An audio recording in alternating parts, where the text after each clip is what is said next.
Hi, Angela. I think you're off to a good start here. You've chosen fonts, color schemes, and imagery, and you've started to lay them out in ways that make visual sense.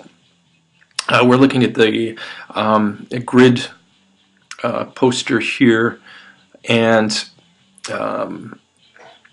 you've established a series of vertical and horizontal lines, but the text itself seems to be centered.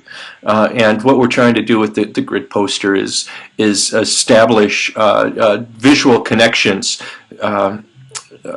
horizontally and vertically.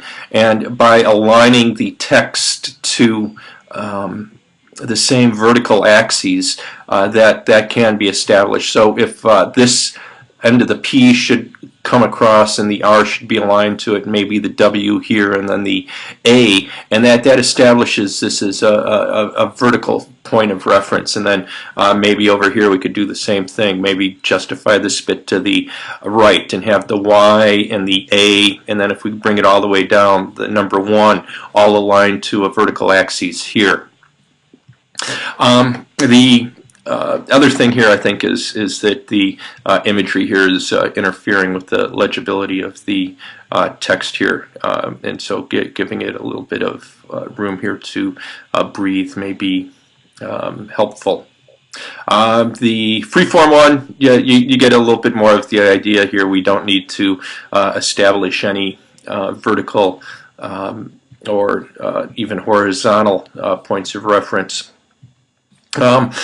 You seem to do a reasonable job with beginning with the visual hierarchy here, print and bean shop, quite big. But then all this rest of this information starts fighting against each other because it's all, this is the same size as this, roughly the same, carries the same visual impact. And so establishing more variation here, and you as the designer deciding what's most important for us to see is important. I want to send these back to you mostly to get the grid poster, getting the text itself on a vertical grid.